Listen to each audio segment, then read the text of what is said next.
Bagaimana saya belajar tentang kebiasaan? Kuliah di Denison adalah salah satu keputusan terbaik saya dalam hidup. Saya mendapat posisi dalam tim baseball dan walaupun berada di urutan terbawah sebagai mahasiswa baru, kegembiraan saya meluap-luap. Meskipun sempat kacau ketika di SMA, saya berhasil menjadi atlet universitas. Saya sadar belum akan dimainkan dalam tim baseball dalam waktu dekat. Jadi saya berfokus pada upaya mengatur diri sementara teman-teman begadang untuk mengobrol atau bermain video game. Saya membangun kebiasaan tidur yang baik dengan tidur lebih dini setiap malam. Di dunia asrama mahasiswa yang serba bebas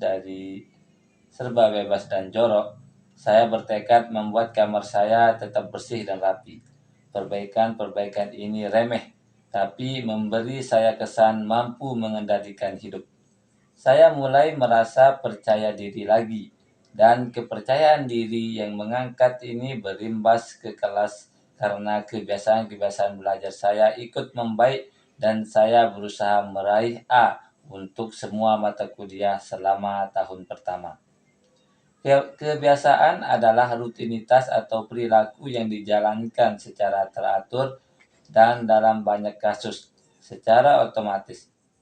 Ketika semester 1 berganti ke semester berikutnya, saya berhasil mengumpulkan kebiasaan-kebiasaan kecil tapi konsisten yang akhirnya mengantar ke hasil-hasil yang tak terbayangkan sewaktu saya baru mulai.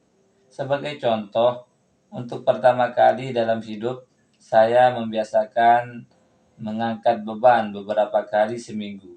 Dan pada tahun-tahun berikutnya, tubuh saya yang setinggi 190 cm bertambah kekar dengan bobot naik dari 85 kg menjadi 100 kg. Ketika musim pertandingan tahun kedua dimulai, saya mendapat posisi awal sebagai pitcher.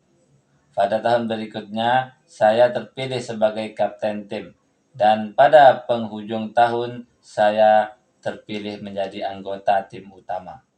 Namun baru pada musim tahun terakhir saya, kebiasaan-kebiasaan tidur, belajar, dan latihan fisik sungguh mulai mendatangkan hasil. 6 tahun setelah kecelakaan terhantam pemukul baseball tepat di wajah, diterbangkan ke rumah sakit, dan sengaja dibuat koma, saya terpilih sebagai atlet putra terbaik Denison University dan salah satu ESPN Academic All-America Team. Kehormatan yang hanya diberikan kepada 33 pemain di seluruh Amerika. Ketika lulus, nama saya tercantum di buku tahunan universitas dalam 8 kategori berbeda. Pada tahun yang sama, saya dianugerahi penghargaan akademis tertinggi di universitas itu, medali rektor. Semoga Anda memaafkan saya karena cerita yang terkesan berlebihan ini. Sejujurnya, tidak ada yang legendaris atau historis dalam karir olahraga saya. Saya tidak pernah sampai menjadi pemain profesional. Namun, dengan mengenang tahun-tahun itu, saya percaya telah meraih suatu yang terbilang langka.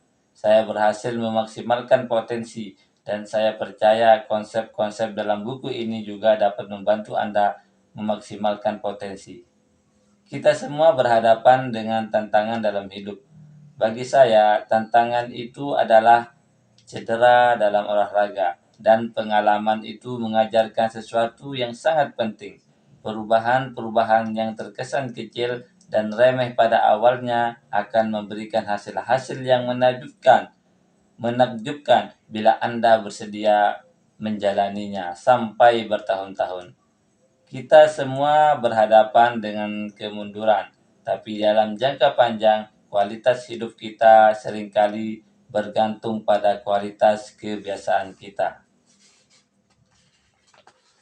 Dengan kebiasaan yang sama, Anda akan mendapatkan hasil serupa, namun dengan kebiasaan yang lebih baik, apapun menjadi mungkin.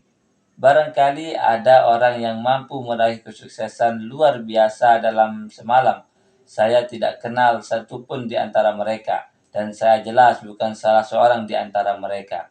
Tidak ada yang paling menonjol dalam perjalanan hidup saya, dari kondisi dibuat koma sampai meraih akademik All American. Tapi banyak yang menonjol. Yang terjadi adalah evolusi bertahap, serangkaian panjang kemenangan kecil dan terobosan sangat kecil. Satu-satunya cara yang membuat saya maju, satu-satunya cara yang saya pilih adalah mulai dengan hal kecil. Dan saya menerapkan strategi yang sama beberapa tahun kemudian ketika memulai usaha sendiri dan menulis buku ini.